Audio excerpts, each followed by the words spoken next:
afternoon, everyone. Welcome. We are thrilled to have you for our MDI Biological Laboratory Science Cafe this evening. Thank you for joining us a little bit earlier than usual to accommodate Dr. Shah's schedule. We really appreciate that. To start our presentation today, we are going to welcome Dr. Herman Haller, who many of you have heard from before. He's the president of the MDI Biological Laboratory. He has a lot of familiarity with COVID-19, has done a lot of work himself on this disease. And today, the theme of our presentation is really on the importance of science communication and making science accessible to the public. And certainly, both Dr. Haller and Dr. Shah have an extensive track record of doing that and helping us all appreciate and understand the complexities and the nuances of science. And we're certainly seeing that play out in real time as we continue to wrestle with some of the complexities of COVID-19. And so with that, I'm going to turn things over to Dr. Haller, welcome him, and encourage, he's going to give us sort of a quick review of what we know about COVID-19 to date, and then we will open it up for questions. We'll hear from Dr. Shah when he arrives. So Dr. Haller, thank you so much for kicking us off this evening. Appreciate it. Thank you very much, Terry. Thank you very much for listening. I have a difficult task to introduce Dr. Shah, whom I admire for all his work over the last 1.5 years. My qualification for talking about this subject is that I'm, on the one hand, a medical doctor. I've seen quite a few patients with the disease over the last couple of months. And I'm a vascular person, and you will see in a minute what this means and why vasculature is so important in understanding the disease. So we are addressing in the couple of minutes before Dr. Shah will join us 2 issues. One is, what do we know about the disease? And I'll try to put this together in a nutshell. Here you can see the virus, 2 very important components. You see the outside, and this is what we call the spike protein. This is how the virus is recognized, how the virus adheres to the surfaces on us and within us.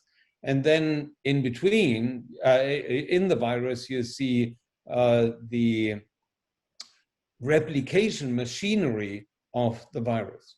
Now, the first question is, what is the diseases? And as clinicians, we try to categorize this. So at the moment, we are talking about 3 phases of the disease. And phase number 1, mostly we don't recognize, because this is when the virus infects us. We should not forget 80% of cases totally without any symptoms. And then we have bronchopulmonary symptoms. And then we have what we call cytokine storm or systemic effects of the infection. This is what we are all afraid of. Now, how do we explain? How can we answer the question, when does it become dangerous? So on the one hand, what you see on this slide, we have a viral response. And this is what the virus does to us. But to be honest, it's not what the virus does to us what's dangerous, it's our host response. And the big question you see it here with the question marks is, when does it become dangerous? From no reaction to cytokine storm. And it all has to do with access of the virus to blood vessels. As long as the virus sits on the surface of our noses or even on the bronchial tree, we can cope with that. The moment the virus goes deeper, opens blood vessels and gets into blood vessel, then it becomes dangerous. So going from local to systemic makes all the difference. We have learned this when we autopsies patients very early in the disease. We published this in the New England Journal of Medicine in 2020, early 2020, and these are the lungs from patients who died, from one patient who died from COVID-19. We wanted to know what's happening in the lung. And you can see this on the right-hand side. This is a histology, and you see in red, these are thrombi. This is occlusion of the small capillaries in the lung. And on the next slide, you can even see this in more detail. We have all the capillaries around the alveoli. This is where we have the gas exchange. This is where the air comes into the lung. All these small capillaries are occluded, which tells us that COVID-19 in its more severe forms is a microvascular disease. So the infection can be asymptomatic.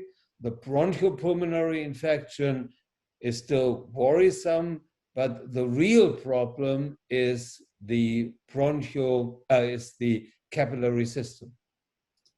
So only when the virus is circulating within our bloodstream, as you can see here on this cartoon, and the viral particles affect the endothelium, these are the cells which are lining the blood vessels in the body everywhere, only then the disease becomes relevant in terms of multisystemic, multi-organ or systemic disease. You can see this on this one cartoon.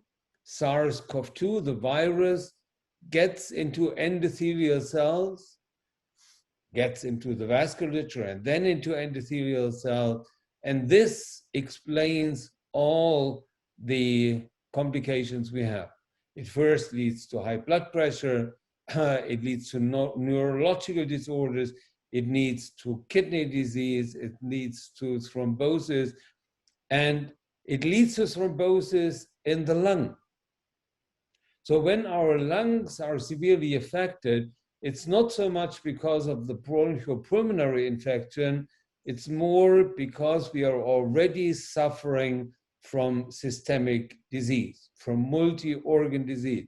So very often when we have lung problems, we already have kidney problems, and you know, not rarely in the patients who are affected, we have neurological problems, and that's also because the blood vessels, the microvasculature in the brain is infected with the virus.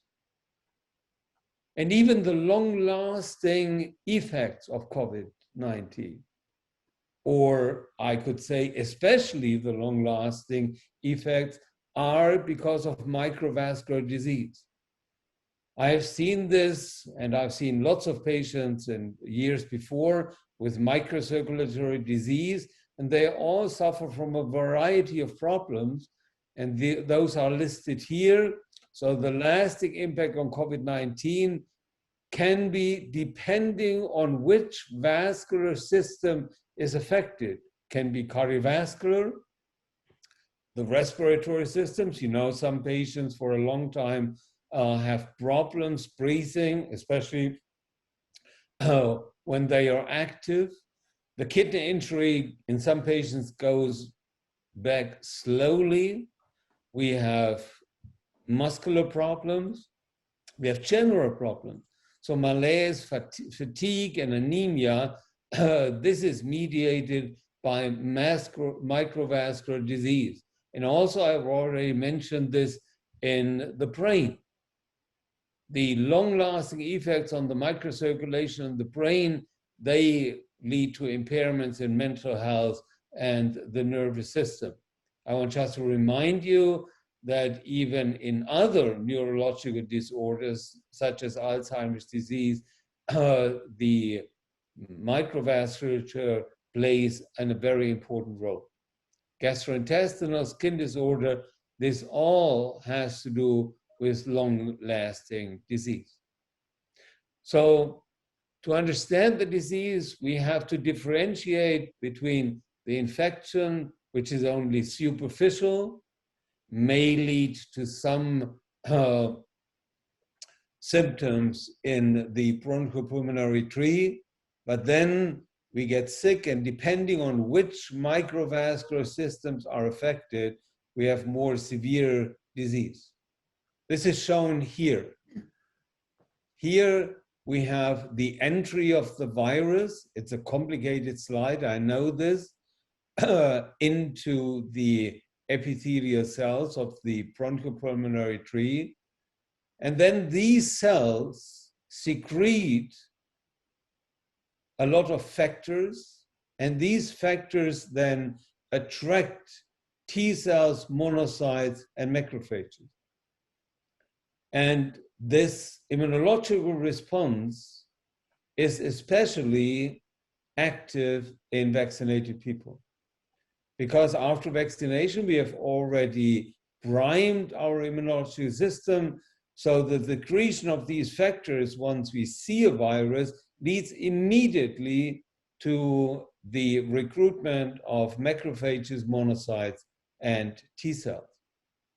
And this means, when we translate this, and I think this is very important to understand, that vaccination induces all these immune responses you can see here. I find this very impressive, because these are all the armies our body can elicit against the virus.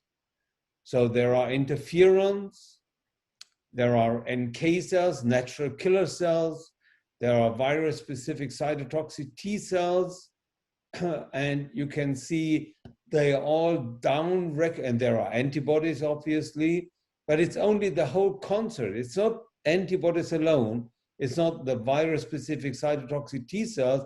It's all these cellular and molecular responses which we have, which downregulate the virus and prevents organ damage.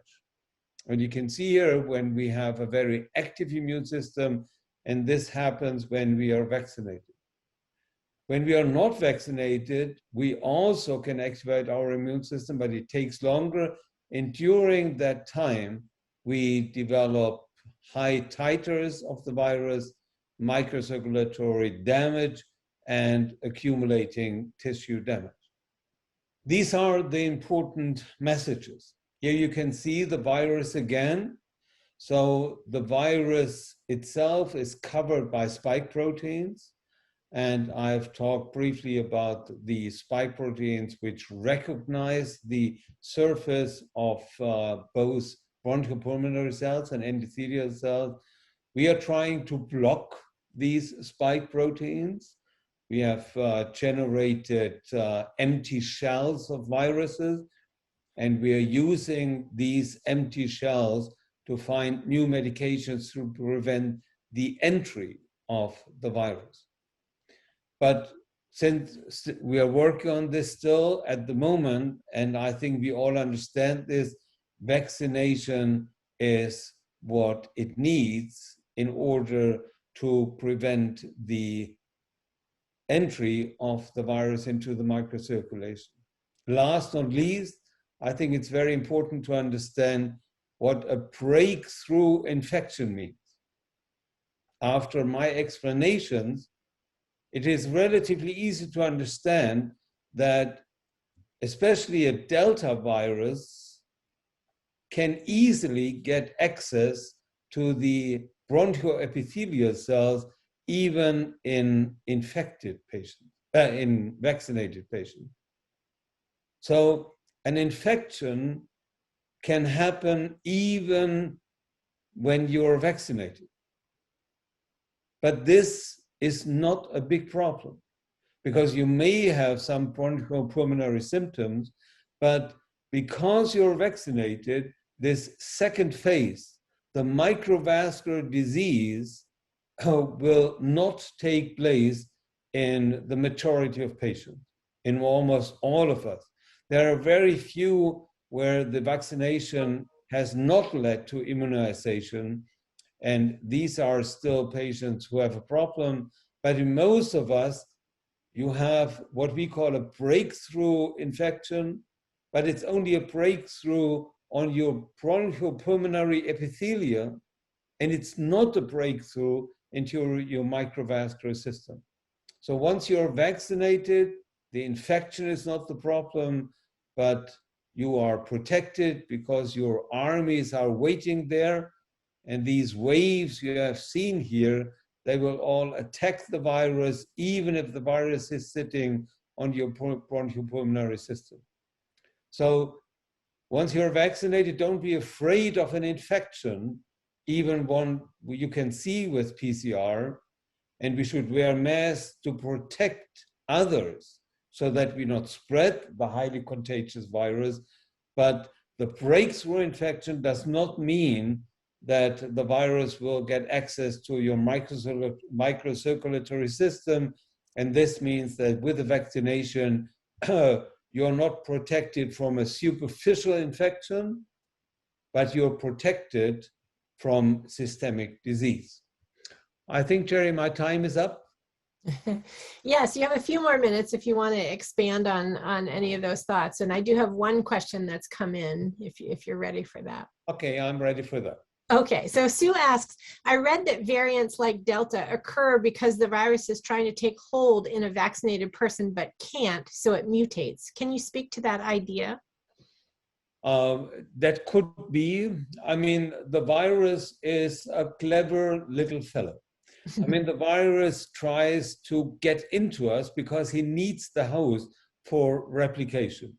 So the virus tries to be fast. The virus tries to get around all these armies.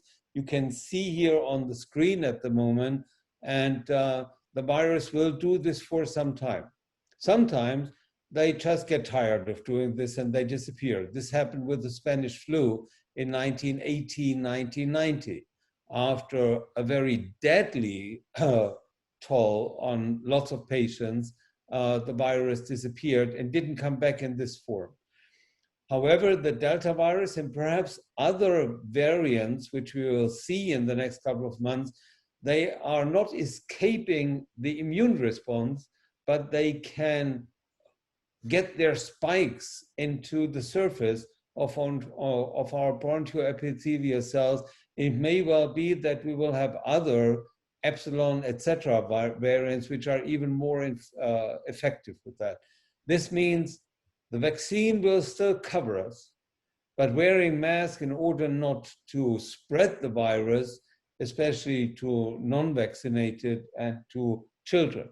I'm afraid of children. This is important. Interesting.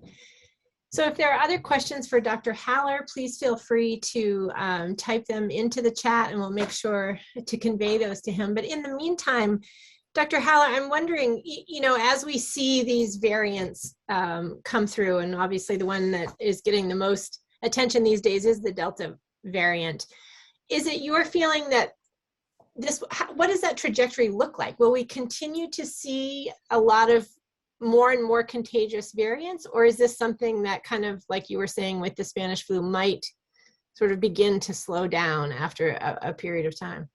Well, this is very difficult to tell. However, at the moment, the Delta variant is already so highly contagious. When you compare it to other, like chickenpox, we know these are dangerous small beasts and they are highly contagious.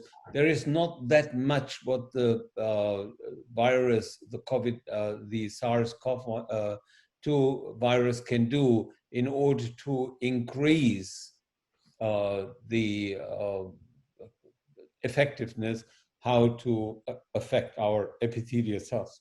So I expect that there may be small increases, but when you wear a mask, to be honest, it doesn't matter really how contagious the virus is. The virus will not get through. And however, the virus will get terribly tired of us when we are all vaccinated. You know, then there is no possibility to replicate anymore, and then the virus will disappear. So the more rapid everybody is vaccinated, the faster we will get rid of the virus. So there's another great question from Gail. How does immunity in an unvaccinated person who has recovered from COVID differ from the immunity attributable to vaccination? Not that much. When you have had the disease, when the virus has been circulating, especially when you had severe disease, all your immune systems are up. All your memory T cells remember that the virus came in. All your memory B cells remember to make antibodies. So I think you are all equipped with the necessary armies to fight the virus. However, even in a patient who has recovered, it doesn't hurt to have a refresher vaccination a couple of months afterwards. Mm. Do you foresee that there will be boosters, say, specifically for a Delta variant? Or do you think this would just be, what does that look like if we might get a booster? This is very important. The vaccine we have right now covers all the variants. The vaccine doesn't make any difference between the variants. The variants are just different in the machinery they have to hang on to us. So the vaccine at the moment, as I said, covers all the variants. So the vaccine does not differentiate. It's just the contagiousness. It's just how fast the virus jumps from one patient to the other and how much virus is around us. But the mechanisms I've described are the same for Delta and all the other variants. They exert the same type of bronchopulmonary slide or systemic endothelial microvascular disease. Excellent. Okay. We have a couple of other questions here. One is just a reminder, what is the percentage of the population that needs to be vaccinated to sort of achieve that herd immunity? Is it 85%? I can't remember exactly what the number is either. It's 80%. At the moment, we have a very high percentage in Hancock County. We have 98% on our campus, and we have decided still to wear masks, not because we don't have herd immunity, but we don't want to spread the virus to families, especially to children who are not vaccinated yet. Mm-hmm. So very important. It's not to protect us because we are protected. We are wearing masks to stop the spreading of the virus to the non-vaccinated and especially children. Mm-hmm. So we have one other question here. Dr. Haller says, could you give us some information on the nasal vaccines and how they might even eliminate the earlier pre-vasculature stage? Yeah. We are working on molecules. I left this out because we are talking about communication to the public. So the virus needs 3 stages to get into a cell. And as long as the virus is not inside the cell but outside, it's very dangerous for the virus. So he tries to have its spike proteins into the surface of the cells, bind to heparan sulfates, then to a specific receptor called ACE2, and then to a third receptor, a protease, and then the virus can get through the wall. Now, there are several substances out there which block the entry of the virus at different sites. We have a small molecule which blocks the binding to heparan sulfates, and we are testing this and we'll publish this, and there's a clinical trial ongoing, and you can actually use this as a spray, and this means it blocks the binding of the virus. And there are others out there against ACE2 and against the protease as well. So we will see perhaps a combination of all 3. And once you have this in your nose or your bronchopulmonary tree, the virus cannot adhere. So this is behind this strategy to prevent the adherence of the virus. Interestingly, this will also help against other viruses because the spike proteins are typical for all other coronaviruses, and some of them are only causing runny noses. Interesting.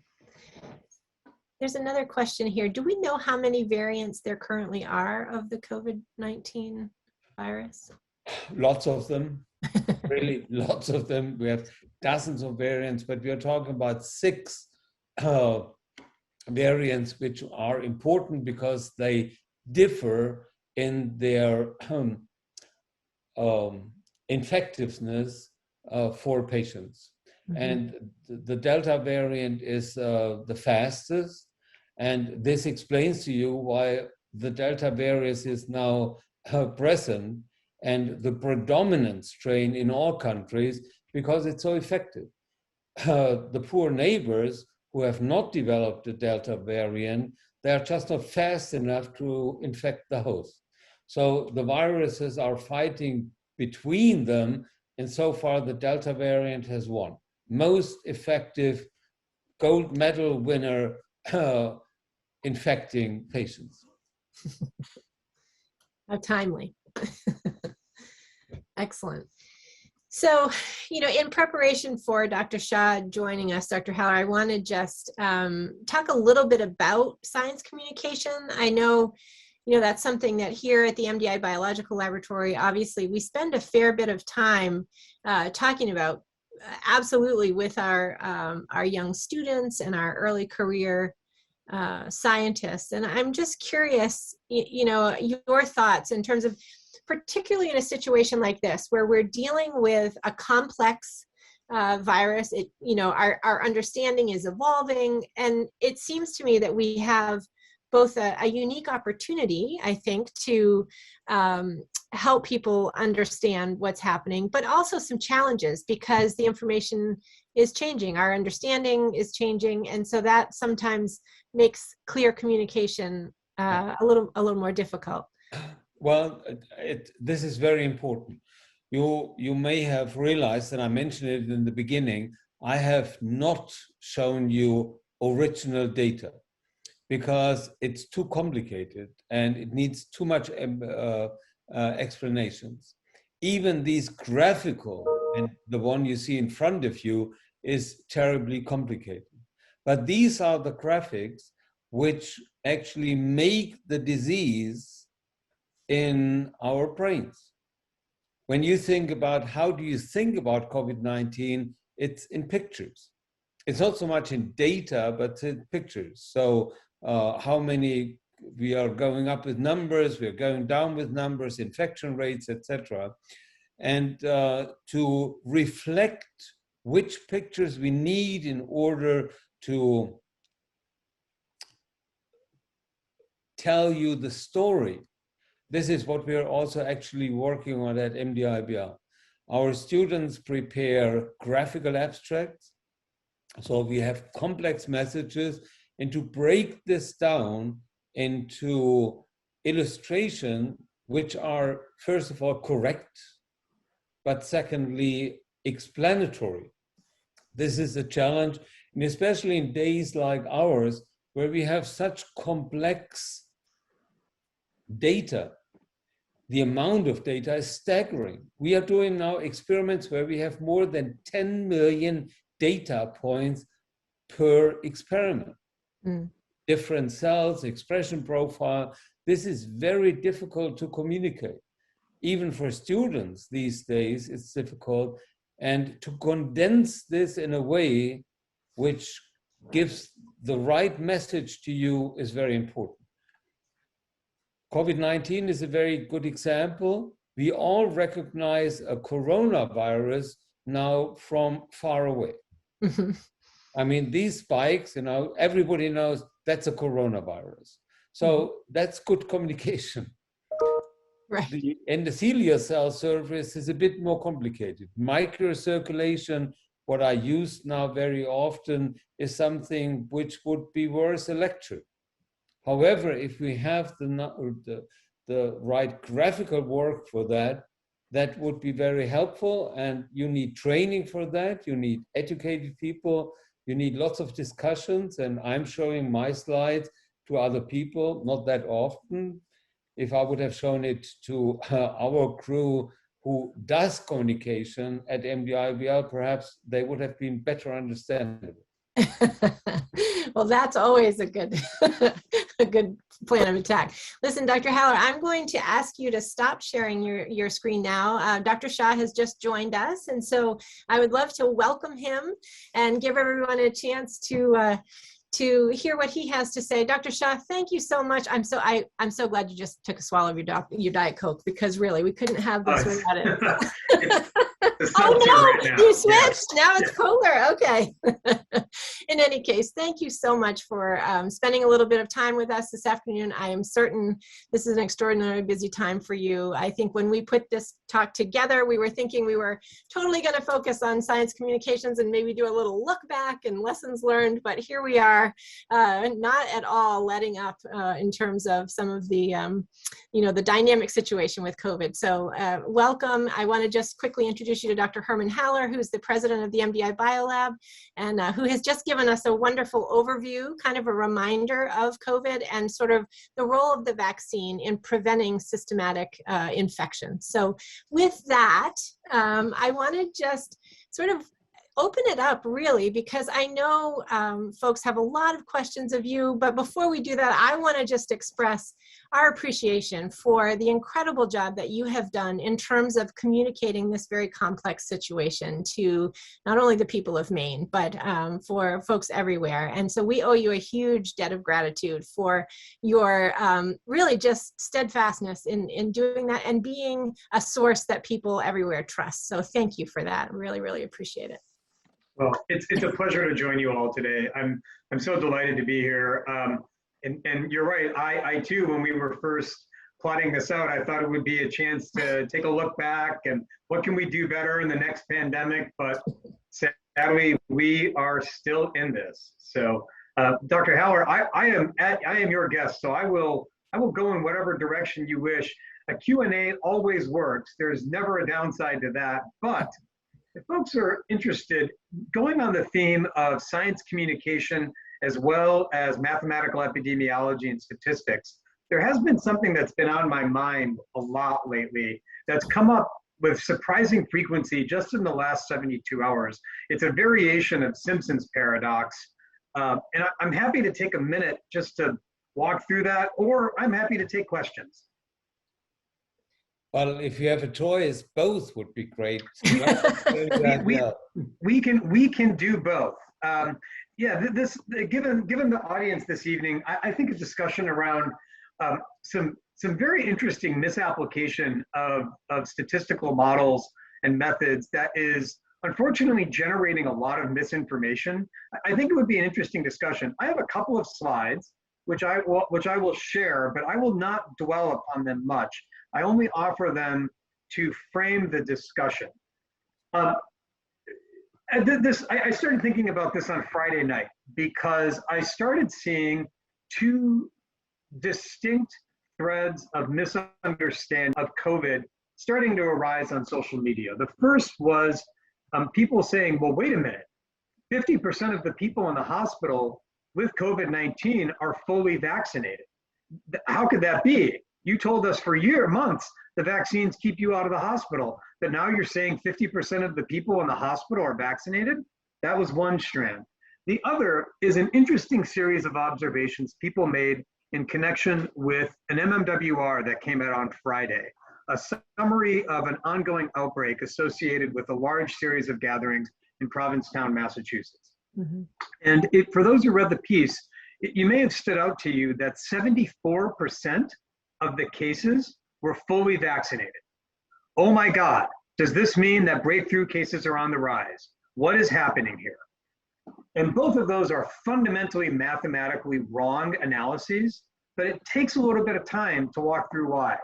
So what I want to do this evening is share a model I created. I'm not going to go through all the math, this is top line, but imagine two worlds, and there's an infectious disease, the same infectious disease, affecting both worlds. Both worlds have exactly 1 million people. They are closed systems. And in both worlds, your chance of getting the disease in question, not even COVID, is 5%. But we have a vaccine that reduces your likelihood of being a symptomatic case by 80%. You can still get hospitalized. There's a hospitalization rate of 10%, but the vaccine is really effective there. it actually cuts hospitalizations down by 95%. So in the first world, let's assume that the vaccination rate, 50%. Half of people are vaccinated. This is basically where the US was, we'll say 2 or 3 months ago. And what I want you to focus on is the hospitalization numbers. In this world, of the non-vaccinated, the unvaccinated, a bunch of them end up in the hospital, 2,500. But 25 vaccinated people end up in the hospital too. Okay, fair enough. Now let's fast forward to today, where stylized example, but now in world 2, 90% of people are hospitalized. Now, 500 people among the non-vaccinated still get hospitalized, but interestingly, 45 vaccinated people are hospitalized. 45. In world 1, 25 were hospitalized, but in world 2, with a lot more vaccinated people, more people who are vaccinated end up in the hospital. What is going on there, right? And for those who are, scientific crowd, you'll get that the baseline, the denominator, the baseline population in world 2 of the vaccinated is so much higher, 900,000 people versus 500,000 people. And something that affects that same group at the same rate will just numerically lead to more cases. But what people fail to grasp in this situation, as well as in Provincetown, is the rate, right? No one in their right mind would choose to live in world 1 because its hospitalization rate is about 5 times higher than in world 2. Similarly, in the Provincetown outbreak, it is numerically true that 74% of the people who were there who were affected were fully vaccinated, but the baseline vaccination rate among that group was sky high. And this has been a fundamental misunderstanding. I think it's why everyone needs to study advanced mathematical modeling and statistics in college or sooner. But this is a variation on Simpson's paradox, and it's actually causing people to make, in some places in the country, bad policy decisions. But on a personal level, it's causing people to fundamentally misunderstand their risk and call the efficacy of the vaccine into question. I thought you said the vaccine was going to keep people out of the hospital. So I would welcome thoughts on that phenomenon, other examples that you find compelling. I was talking to my staff today, and I said, if this is a new thing for you, imagine, forget about vaccines. Let's think about things that are more common and everyday for us. Let's think about seatbelts, for example. About half of all fatal car accidents in the United States happen where the person was wearing a seatbelt. Does that mean that seatbelts are a coin flip? Absolutely not, right? But the baseline usage of seatbelts is quite high. You can take these examples in various and different ways by changing some of the mathematical parameters, but this has been on my mind a lot. And again, the failure to really grasp this mathematical nuance, it's leading to, forget about the communication, although it's leading to miscommunication, it's leading people to make bad decisions and question the effectiveness of the vaccines. That is in and of itself a concerning trend. So that's why I spent a lot of time thinking about this. Happy to share it with you this evening. Would love to talk about this or anything else that's on your mind. So Dr. Haller, I will turn things back over to you. Thank you very much. But I think questions and answers from you, that would be very welcome. So Terry, do we have questions on the chat? We do. And in fact, I have one, Dr. Shah, that's somewhat related kind of to this bigger issue that we're just talking about. How do you take these complex situations and communicate them effectively to the public? So here's one. It says, communicating both our science and its limitations is so important in these times, especially as people look to the biomedical science community for guidance. This question is about communicating uncertainty with real-life pertinent examples. We are recently being told nationally and locally that decisions about masking in public places are to be based on regional daily COVID incidents. In Hancock County, to give a local example, this may mean we are urged to mask on Friday, but perhaps not on Saturday. What is your opinion about an alternative message that precisely because scientists and epidemiologists do not fully know or understand the course of this pandemic, is it wise to mask all the time when indoor at public venues? I do realize there are some political considerations implicit in this, but what are our responsibilities as scientists? Yeah, that's a great question. Leaving aside all of the political implications, there's this trade-off between being responsive in the midst of a pandemic because data change all the time versus giving people stability in the messaging. So certainly there's the option of saying, look, we're only going to update the data every 14 days. That's a possibility. Now we are using the US CDC's data, which is updated every single day. What's the appropriate trade-off there? We could easily say, for stability's sake, we're going to only go every 14 days. That could underestimate risk in some areas. It could also overestimate risk in other areas. Normally, you might think, well, why not just err on the side of caution, as the question suggested? Why not just wear masks everywhere, uniformly, and anytime you're in indoor settings?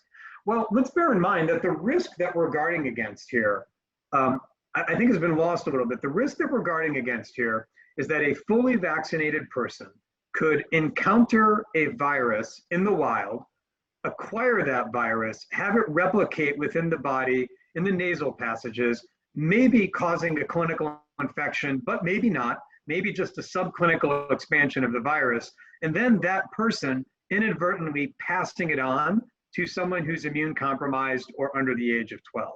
That's the concern that is motivating a lot of this. Some of it is about the risk of breakthroughs, but really what was motivating the CDC and the director there was this risk of a vaccinated person acquiring the virus and then transmitting it to somebody. That's a pretty low risk setting to begin with. And so slapping on a mask, sure, no concerns if you have a family member that is immune compromised or a house full of kids under 11, under 12. But for everyone to do it, I think that risk is so attenuated. It was a tough sell for me. I confess that even when the director, I had the privilege of chatting with her in the run up to this, and when she walked through the data, I had to admit my first reaction was there's a lot of ifs and maybes in your chain here. Mm-hmm. And when you take those into account, look, here's the thing. In public health, we have a limited amount of capital right now. People are tired, they are fatigued. And the question for public health authorities nationwide, as well as here in Maine, is where should we expend that capital? And what should it be on vaccination? Should it be on wearing a mask? Androscoggin County, for example, has a case rate of about 20 per 100,000 over the last 7 days. So well on the low end of the spectrum. Wearing a mask there, if you're fully vaccinated indoors, to guard against the risk that you might encounter the virus, be unlucky enough for it to expand within your respiratory passages, and then potentially transmit it to somebody, which has been theorized but not super well documented. I don't know. It's not clear that's the right policy. Fascinating. So Dr. Shah, we have a couple of questions that have come in on the chat, and not all of them directly related to this particular thread of conversation, but the first is a local one. Why do Hancock County residents make up only 2% of positive COVID-19 cases in the state of Maine, yet comprise more than 4% of COVID-19 mortality? I'd have to check. I'd have to see what the average age and other risk factors of the population are, but right offhand, that doesn't surprise me. That type of variation is well within the expected boundary of any epidemiological model. I'd hypothesize, at least, that it's driven by risk factors within the population that's separated from Cumberland and York County, where, again, the hypothesis would be that the average age is much lower. But that's the hypothesis. We would need to run a model to demonstrate it. But that type of delta does not surprise me. Mm-hmm. Here's another question. Given the asymmetry of information between the public and experts, trust is central to any effective public health strategy. Can you speak to trust in public health, scientific independence at the CDC, and whether it's ever ethically permissible for public health professionals to deceive the public for their own good? I'll start with the latter. I can't imagine a situation in where it's permissible to deceive the public. I just can't imagine a hypothetical in which that is the right thing. I guess the only arena would be if there were national security concerns. And I know that that's been done historically, but that is quite sui generis. And again, really a function of, national security demands it. But other than that, I can't imagine a world in which that's an advisable pathway. But make no mistake, I mean, public health has been under fire. Thankfully, not so much in Maine, but in a number of other states, the authorities and the purview that public health officials have to respond to everyday outbreaks has been curtailed. In one state, contact tracing is no longer allowed. Contact tracing is useful. It's not the only thing we have, but to take it off the table full stop is inadvisable. The independence piece is critical to this. I don't have any concerns about the CDC's independence at the national level. I know they've been tarred and feathered, but I think many of those allegations were probably not quite the full picture. So I don't have any concerns that their agenda has been compromised or anything of that sort. But nevertheless, the perception that it has, that's what's quite damaging. Mm-hmm. Absolutely. So let's see, a couple other questions here. Is there any data about the percent of long COVID in breakthrough COVID infections? Well, not exactly. And there it's important to bear in mind breakthrough infections, which I know capture everyone's mind, remain exceedingly rare, right? So we've had about 600 in Maine and 853,000 people have been vaccinated. If breakthrough infections are what's keeping you up at night, then I've got good news for you. They remain exceedingly rare. Could they increase? Perhaps if there's a new variant. Will they increase? Yes. 100% mathematically certain. Take a look at the slides that I showed. Mm-hmm. There is no mathematical question about or variation around the fact that breakthrough cases, as well as the percentage of people who are hospitalized who are fully vaccinated, both of them are going to increase. It's 100% guaranteed prediction. It's just it's arithmetic. But that does not mean that breakthrough infections are themselves a rising concern, even though there are more of them. The rate is what matters. Now, long COVID is a different phenomenon. There's really not a fully agreed upon definition from the US CDC about what constitutes long COVID. For unvaccinated populations, we know it affects right now about 1 in every 4 or 5 COVID patients, although that number is 100% going to change as the definition gets refined. But even there, nationwide of documented breakthrough cases, if you even just take that same baseline percentage of those who experience long COVID, we're still talking about a vanishingly small number of people. Is it going to happen? Perhaps. No one's quite sure what the immunology is that precipitates long COVID, though it's thought to, well, who knows? So could it happen? It could, but numerically, it's not going to be something that, it won't be the predominance. And again, there are going to be more of them just because the number of vaccinated people is growing. Mm-hmm. That makes sense. So one additional question here. Can you provide any updates about final approval of the vaccines? As you know, many institutions are claiming they must wait for final approval in order to require student, employees, or others to be vaccinated. Care to comment on that as well? Yeah, I know that a number of institutions, including one just in the last 20 minutes or so, has done so here in Maine.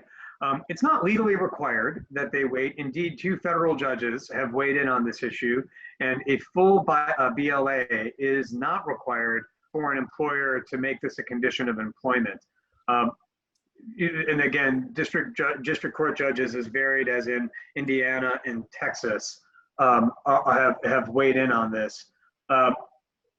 It's unclear when the FDA will grant full authorization or approval, if indeed they will. All the data suggests they will, but they're probably going to do so in stages. So the last time I've checked in with the FDA, the first on the docket is 5 through 11. And then after that, it will probably be the under 5s. The FDA accepted Pfizer's BLA on July 16th, their application for a BLA, which means that theoretically, if you stick with the normal timeline, it could be round about October. But then just on Friday, Peter Marks indicated that they were going to expedite the application. I think that's a bad idea to do that, but that's a different story. So we could see something much sooner than that, but I'm not sure on what timetable Dr. Marks is going to move forward. I don't know if that's weeks, it's a month. I'm not quite sure. Excellent. So a local question here, given the massive influx of tourists to MDI, or I would say Maine, from all over the country, could we see a significant increase in breakthrough infections in the vaccinated, especially among a more vulnerable older population? Well, again, I think the Provincetown MMWR is really instructive there. I think that same mathematical analysis applies when you think about MDI, when you think about any semi-contained population. I think I'm disappointed that the CDC didn't go into this analysis in that MMWR. I know that MMWRs are thought to be quick dispatches from the field, not spaces for long mathematical analyses of emerging epidemiological phenomena. I get that, but I think there would have been a better public service had the MMWR included at least some nod as to the Simpsons paradox angle here. I think that would have assuaged a lot of concern, because yes, as your denominator grows, even if the rate stays the same, the math suggests that the overall numerical outcome will go up, but should not be taken as evidence of vaccine failure or that breakthrough cases are a higher risk or anything of that nature. Mm-hmm. Excellent. So let's see, booster shots, are they needed in the elderly? The US CDC hasn't weighed in officially yet, but as of the last advisory committee meeting, which was about a week and a half ago, the data continue to look very favorable. That is to say, vaccine efficacy and effectiveness both remain quite high after 6, now 7 months of individuals. They've waned, a little bit, but that's of no immunological moment. The efficacy overall relative to what's needed, or at least what the models suggest is needed to reduce infection rates, remains really, really high. Let's bear in mind the initial models predicted that a vaccine that was 50% effective would be a game changer. To have things that are in the high 80s to 90s is, so among the elderly, the data continue to look very, very encouraging. If I had to predict, the first area that we will likely see boosters is among those who are immune compromised. There are 2 questions there. One is, what is the efficacy at baseline? And then the second question is, will a vaccine actually increase that? Some of the data suggests that a 3rd dose among certain categories of immune compromised individuals will generate a more robust B-cell response. The T-cell response doesn't seem to have been affected as much. I am not an immunologist. It has been since my 2nd year of medical school that I've read anything about immunology, so that's the extent of my knowledge. But I can imagine those who are immune compromised being in line or recommended to get a booster. That's not really a booster per se, that's just an extension of the series. Transplant surgeons are used to doing that for a host of other infectious diseases. It's a booster in the colloquial sense, but immunologically, it's just a part of the series. For the elderly, it's too early to tell. Much will be determined by whether there's a variant on the horizon that generates or that's capable of evading the vaccine. There are some very early reports out of Peru about the Lambda variant, but it's way too early to know whether those are, again, just a minority report or something that represents a trajectory. Mm-hmm. Great. So we have one other question about the Novax vaccine. It's my understanding that the FDA approves of vaccines according to criteria that includes that it is the most effective and least harmful among those offered. Novax, in my reading, in all of its clinical trials had no adverse events. Why doesn't it get approved? Is mRNA the only way to combat the virus? I don't know if the manufacturer has requested a BLA yet. I think they are still, as I understand it from the briefings that I've had, they have still just requested an EUA. And the approval standards for an EUA are set forth in the statute. They are, essentially whether the risks outweigh or whether the benefits outweigh the risks. So I don't think they've applied for a BLA. It would be in this day and age, for a COVID vaccine, it would be strange to apply for a BLA before you've gotten your EUA. Now, I don't know what the status of their EUA application is. I believe the application for the EUA has been accepted by FDA, but it's not 100% clear to me whether VRBPAC, when VRBPAC is going to meet on that. Mm-hmm. And is that emergency authorization? For those who don't know, what's an EUA? Oh, the emergency use authorization that the secretary is designated. Yeah. Okay, great. So one final comment here. Could you comment on the dilemma between side effects of vaccination and low risk for serious infection in children? Yeah, it's not much of a dilemma, to be honest with you. I know that many in the public have been captivated by this, but as scientists, we should be pretty clear that we vaccinate kids for a lot of low risk conditions all the time. And we think that's a good thing to do. You can pick up any infectious disease textbook or back in the Red Book and just page through the things that we vaccinate kids for these days, thankfully are generally low risk, but we think it's important. Mumps, even measles has low fatality rates, but something with a high level of infectiousness that can spread, even if the overall rate is quite low, it can still cause a significant amount of morbidity, even at low rates of infection. What we don't quite yet know is what the impact or the rates of long COVID will be among kids. That's not yet well characterized, but even then, long COVID is not the principal reason to avoid vaccinating kids. Kids interact with their grandparents, right? Things of that nature. So to me, it's not a dilemma to any scientist, or it shouldn't be a dilemma to any scientist who's steeped in immunology and virology and vaccinology. Mm-hmm. Thank you for that. So I know that your time with us is drawing to a close, and I want to respect that, but I can't help but take this opportunity. So your audience here, as you mentioned, lots of scientists in the audience, also lots of science students, right? So undergraduates, graduate students, postdocs, and I'm just curious, I know you're still in the thick of things, but let's talk for just a second about lessons learned. And are there bits of advice you might, if you look at this audience as a group of potential science communicators, how can we help encourage, participation in vaccines and help support kind of the work that you all are doing? Where can this sort of group of folks have an impact, do you think? Speaking to a group of scientists, which is, I think, the key, and I'm seeing in the chat, folks may have not been on board with some of the technical pieces. My apologies for that. I got the impression this is largely I've gotten some private messages. I did not mean to talk over anyone's head or anything of that nature, but I had the impression this was a group of scientists predominantly. It's a mix. It's a mix.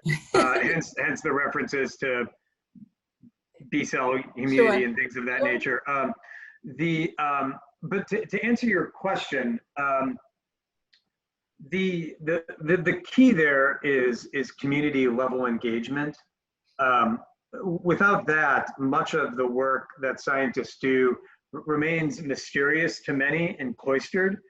I think engaging with people apart from your academic colleagues is really critical. It may be your neighbors, it may be people you go to church with, it may be people you go to the gym with, but engaging with them and asking them what's on their mind and why they have not been vaccinated, things of that nature. I think that's really critical to do so in an appropriate manner, because without that, I think people don't really kind of see the connection between the work that scientists do in their labs and the impact it has on all of us. So that sort of external facing public engagement, I think, is quite critical. Absolutely, that's well said. So I want to thank you so much, Dr. Shah, for spending time with us this afternoon in a very busy time. I actually have to address one thing really quickly I just Sure. saw in the chat, Sure. which is this stuff about ivermectin. This seems to be an omnipresent bubbling of folks who believe that there is a grand, I don't know what, to decry the use of ivermectin. And there are some intriguing, very, very small, uncontrolled studies and a recent meta-analysis that I should note was retracted because there was fraud that was detected in the process. I'm not sure what's motivating the ivermectin crew, but we again, talking about science communication and such, this is an example of where experts in the field really need to come together and say, whether ivermectin works or not, scientists need to study that, but the notion that it is the salve and it's being routinely dismissed, that's unfounded and it's not helpful. And so that's something I wanted to weigh in on.